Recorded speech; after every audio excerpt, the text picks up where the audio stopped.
He was once a hero. Now he's the scapegoat of a crime. His name tarnished by lies, his life stolen from him. But the dark secrets of the past are about to resurface in this coastal town. The fire of justice will burn once more. Stay tuned until the end and don't forget to subscribe and like for more incredible stories. The wind howled fiercely through the narrow alleys of stone houses, carrying with it an eerie whistle. Marcus Hale stood at the edge of the fisherman's shelter, his gaze locked on the distant gray clouds gathering over the horizon. His hands, rough with the wear of years, bore not only the calluses of a fisherman but also the weight of a past filled with tighter grips, trigger pulls and clinking handcuffs. 5 years ago, Marcus had been one of the city's most respected detectives. His name had commanded admiration and trust. Now, in the isolated town of Harbor's Edge, his name was whispered like a curse. Traitor, the villagers would murmur as he passed by. The accusation hung over him like a storm cloud, as constant and oppressive as the wind that now tugged at his coat. 5 years ago, Marcus Hale had been at the center of a high-profile armored vehicle heist that ended in tragedy. Framed as the mastermind behind the failed operation, he was accused of colluding with criminals and blamed for the deaths of 2 men, one of them a fellow officer. Despite his protests of innocence, falsified evidence and manipulated reports sealed his fate. Branded a traitor, he was forced to leave behind his career, his reputation, and the life he had once known. Yet as he stood there, something stirred deep within him. He wasn't done fighting, not yet. Harbor's Edge might have turned its back on him, but Marcus knew one thing. The truth had a way of resurfacing, just like the tides. Marcus walked toward the harbor, his boots crunching against the gravel path. On his way, he stopped by the bakery and picked up a loaf of fresh bread. The comforting aroma reminded him of simpler times. At the fishing supply shop, he collected his gear and exchanged a few words with old Joe. "Storm's coming, Marcus," Joe warned, pointing toward the darkening sky with a weathered finger. Marcus shrugged, a faint smirk tugging at the corner of his mouth. "When has the sea ever been calm?" he replied.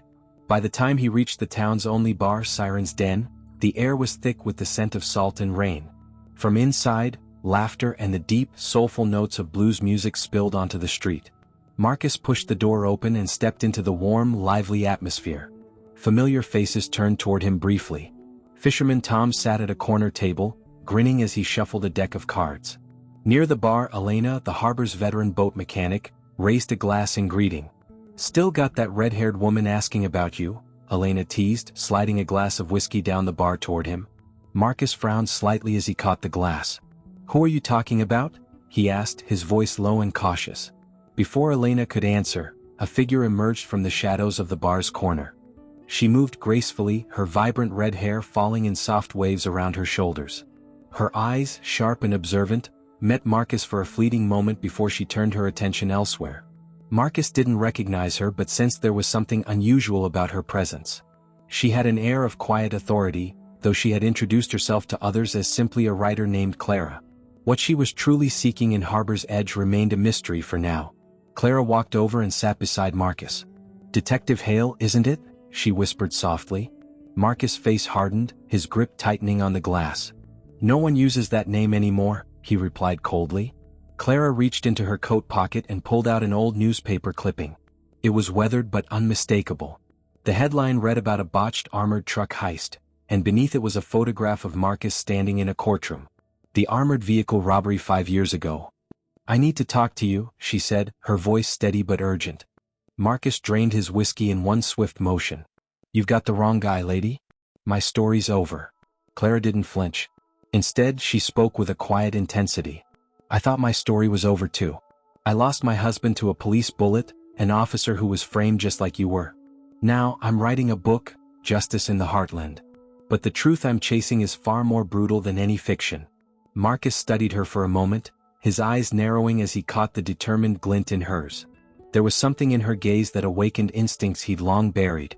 The battle he thought he had left behind was stirring once again. Marcus shifted uncomfortably at Clara's words, a deep tension tightening in his chest. Her questions were cutting too close to wounds he wasn't ready to reopen.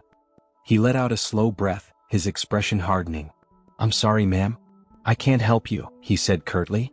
Without waiting for a response, he downed the rest of his whiskey in a single gulp, set the glass down with a soft thud, and walked out of the bar, leaving Clara in thoughtful silence. The next morning, an unforgiving wind swept through the harbor, cutting like ice against the skin. Marcus tightened his coat as he made his way down to the docks, the storm from the previous night still lingering in the churning waters. He set about securing the fishing boats, checking the knots and mooring lines. The sea was restless, waves smashing against the piers in angry bursts of foam. He worked methodically, lost in the routine, until a sudden, sharp scream shattered the air. "Help! Liam's missing." Marcus jerked his head toward the voice and saw Clara sprinting across the dock, her face pale with panic. Villagers emerged from their homes, pointing toward the water. Marcus followed their gazes and spotted a small fishing boat drifting dangerously close to the jagged rocks at the edge of the harbor. A small figure clung desperately to the side. "That's Liam," Clara gasped, terror twisting her voice. Marcus didn't hesitate. He broke into a full sprint toward his boat, untying it with practiced speed. The motor roared to life as he steered toward the drifting vessel. The wind howled around him, whipping salt spray into his face. The waves grew higher, crashing against the hull with brutal force. Marcus gritted his teeth and pushed the throttle forward. "Hang on, kid," he shouted, though his voice was nearly drowned by the storm. The small boat was barely holding together, creaking as it bobbed dangerously toward the rocks. Marcus maneuvered closer, each wave threatening to capsize him. Liam's terrified cries echoed over the water, blending with the fury of the wind. "Stay there. I'm coming." Marcus yelled again, tossing a thick rope toward the boy. Liam reached out, his hands shaking from the cold, but the rope slipped from his grasp. Another wave struck and the boat tipped violently. Marcus's stomach lurched as he watched Liam lose his grip and tumble into the icy water. "Damn it!" Marcus cursed under his breath. Without a second thought, he cut the engine and dove into the freezing sea. The cold hit him like 1,000 needles, stealing the air from his lungs. He forced himself to move, kicking through the chaotic waves. His eyes scanned the water until he saw a flash of Liam's red coat. Marcus surged forward, wrapping an arm around the boy just as he began to sink. "I've got you, kid," Marcus muttered through chattering teeth, tightening his grip. Liam was barely conscious, his lips blue and trembling. Marcus turned toward the boat and fought against the powerful currents, every stroke a battle against exhaustion. A jagged rock scraped his leg, tearing through his pants and slicing into his flesh. The salt water stung the wound, but Marcus ignored the pain. His only focus was keeping Liam's head above water. Gritting his teeth, he kicked harder, finally reaching the side of his boat.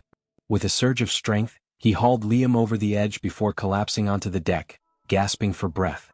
"Liam, come on, kid. Stay with me," Marcus whispered, quickly wrapping a blanket around the boy. He pressed his fingers to Liam's neck and felt a faint but steady pulse. Relief flooded through him as he cradled the boy closer. The boat rocked violently, but Marcus managed to restart the engine and steer back toward the harbor. As they neared the dock, he saw Clara waiting, her eyes wide with fear and desperation. She ran toward them as soon as Marcus secured the boat. "Is he?" Clara's voice cracked, unable to finish the question. "He's alive," Marcus confirmed, carefully passing Liam into her arms. Clara sobbed in relief, holding her son tightly.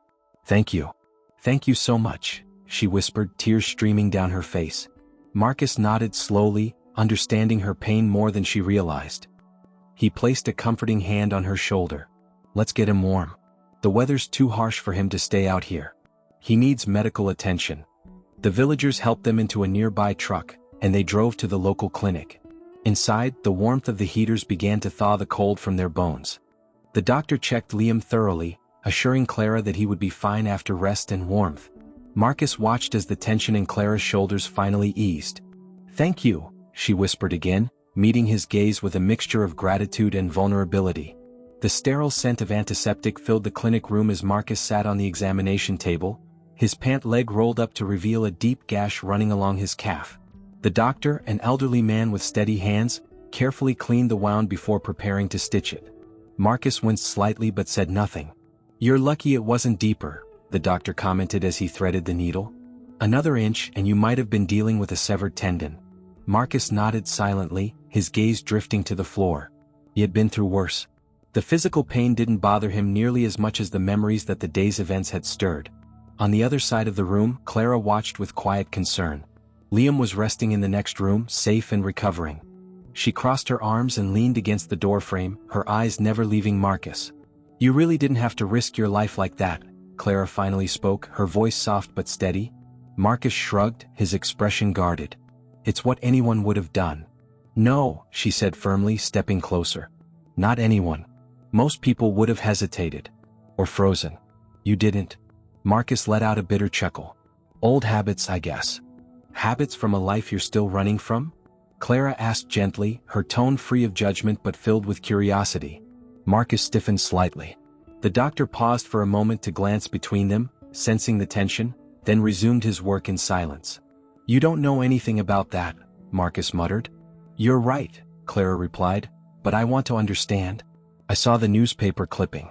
I know there's more to your story than what people here believe. You didn't just save my son today, Marcus. You saved me. Please, let me return the favor by listening. Marcus didn't respond immediately. The rhythmic tug of the needle pulling through his skin seemed to echo in the room. For a moment he thought about brushing her off. He had spent years trying to bury the past, to live quietly in Harbor's Edge where no one asked questions.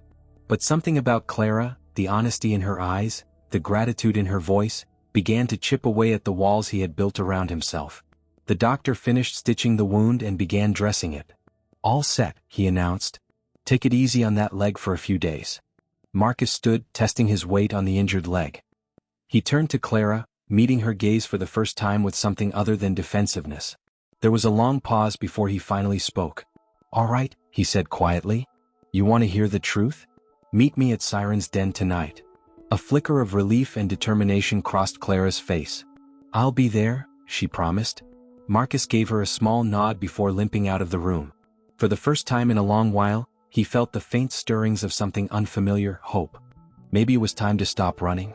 Maybe it was time to finally face the truth. Clara sat in her small rented cottage, staring at the laptop screen. The video file she had risked so much to obtain played in a loop. Grainy security footage captured the chaotic moments of an operation gone wrong, an armored vehicle heist that had ended in gunfire and death. The scene showed Marcus Hale, armed but clearly confused, rushing to cover as shots rang out. He wasn't firing. In fact, he seemed to be trying to protect someone. Seconds later, a masked figure appeared, pulling the trigger on another man. Clara's breath hitched. That man had been her husband. She paused the video and pressed her fingers to her temples. For 5 long years she had searched for the truth, haunted by grief and the unanswered questions surrounding her husband's death. His murder had been swept under the rug, framed as part of a failed operation involving dirty cops and criminals. Marcus had been scapegoated, his reputation destroyed by a web of lies designed to hide something much larger. Clara had learned that a high-ranking official had paid a large sum to have security footage erased. Through backdoor negotiations, she'd managed to track down one of the intermediaries and retrieve the surviving footage, but at a cost both financial and emotional. She had watched it countless times, hoping for a moment of clarity, for something that would tell her who had pulled the strings that night. At first, Clara had come to Harbor's Edge with one goal: find out if Marcus knew anything about the masked man who had killed her husband. She had expected a bitter, defeated man who might cling to secrets for leverage. But what she found instead had shaken her. Marcus wasn't broken, he was deeply wounded, yes, but he still carried a sense of duty as proven when he risked his life to save her son, Liam. That act of courage had shifted something within her. Marcus might not know the answers she sought. He might have been just as much a victim as her husband. And unlike her husband, Marcus was still alive. He deserved justice for what had been done to him. Clara sighed and leaned back in her chair. The weight of the decision ahead pressed down on her. She had come here prepared to negotiate, to offer Marcus his freedom in exchange for the truth. But now she wanted something different. She wanted to clear his name not as a trade but because it was the right thing to do. She couldn't bring her husband back, but perhaps she could help Marcus reclaim the life that had been stolen from him. She stood and walked to the window. Outside, the wind rattled the shutters, and the distant sound of waves crashing against the shore echoed through the night. In a few hours she would meet Marcus at Siren's Denver. Would he trust her enough to open up? Would he accept her help? Clara wasn't sure, but she knew one thing: she had to try. Marcus leaned on the bar, his legs still aching from the injury he'd sustained earlier that day. The dim lights of Siren's Den reflected off the polished wood, casting long shadows across the room. He nursed a glass of whiskey, his mind heavy with memories he had tried to forget. Saving Liam had stirred something inside him, something he thought he had buried alongside his old life. The door creaked open, and Marcus turned slightly to see Clara walk in. Her red hair caught the low light, and for a moment he saw not just a determined woman but someone weighed down by her own ghosts. She spotted him and approached with quiet confidence, taking the seat beside him. "Thanks for meeting me," she said softly. Marcus gave a small nod. "You said you wanted the truth. Guess it's time we both share some of it." Clara hesitated, then spoke, her voice steady but filled with emotion. 5 years ago, my husband was killed during that heist you were blamed for. They said it was a botched operation involving dirty cops. But I never believed that. I've been searching for answers ever since. Marcus's brow furrowed. "Your husband. He was part of that? And you think I?" "No," Clara interrupted gently. "I don't think you killed him. I know you didn't. I have footage of what really happened that night. You were set up just like my husband was a target." Marcus leaned forward, his eyes narrowing. "You have proof? Why come to me now?" Clara sighed, her hands trembling slightly as she placed them on the bar. "At first I wanted to find out if you knew who orchestrated it all. I thought maybe you had answers I couldn't get anywhere else. But after today, after seeing what kind of man you are, I realized something. You were a victim too. You've been punished for something you didn't do. And I can't let that continue." Marcus was silent for a long moment, processing her words. "So what's your plan?" "I'm a defense attorney," Clara said quietly. "A damn good one if I say so myself. I want to represent you. With the evidence I have, we can clear your name. You deserve your life back, Marcus. No strings attached." Marcus's gaze softened. He wasn't used to kindness or trust anymore, but Clara's sincerity broke through the walls he had built. He let out a slow breath. "I've spent 5 years trying to forget all of it. I thought it was over. But maybe it's time to stop running." Clara smiled gently. "It's not just for you. It's for the people who still believe in justice, people like my husband and maybe even your younger self. We can't change the past, but we can fight for the truth." Marcus raised his glass in a silent toast. "To the truth then." Clara clinked her glass against his. "To justice." And for the first time in years, Marcus felt a spark of hope flicker to life. Marcus stood at the edge of the harbor, the dawn light breaking gently over the restless sea. The chill of the wind no longer bothered him as much as it once had. Behind him, harbor's edge was beginning to stir, fishermen preparing their boats, townsfolk going about their morning routines. But today felt different. For the first time in years, Marcus wasn't an outsider. He had earned something he thought he'd lost forever: trust. The courtroom battle had been long and grueling, but Clara had fought for him with unrelenting determination. The footage she'd obtained had exposed the truth: he had been set up to take the fall for a crime orchestrated by those in power. The real culprits had been arrested, and Marcus was officially cleared of all charges. News of the case spread quickly, and the whispers of traitor that had haunted him for so long were finally silenced. Clara approached him quietly, her steps light on the wooden pier. Marcus turned to face her, a faint smile tugging at the corner of his mouth. "It's over," she said softly, her voice carrying a sense of finality and relief. Marcus nodded, taking a deep breath of the salt-tinged air. "Yeah, it's over. But what now?" she asked, tilting her head slightly. "I don't know," Marcus admitted. "For the first time in years, I've got options. I could stay here, maybe work with the town's search and rescue team. Or I could move on." Clara studied him for a moment, then smiled. "Wherever you go, Marcus, you deserve a fresh start. No one can take that from you now." He glanced at her, gratitude shining in his eyes. "I wouldn't have made it without you, Clara. You gave me my life back. And you saved mine," she replied simply. "We've both found a new beginning." They stood in companionable silence, watching the waves roll in. The weight of the past was still there, but it no longer defined them. Together they had fought for justice and won. Marcus looked toward the horizon, his voice steady and resolute. "Time to move forward." Clara nodded, linking her arm with his. "Let's move forward then." As the sun climbed higher, casting a warm glow over the harbor, they walked away from the pier, leaving behind the shadows of what once was. It was the dawn of a new chapter, one built on truth, healing, and second chances. Stay tuned until the end and don't forget to subscribe and like for more incredible stories.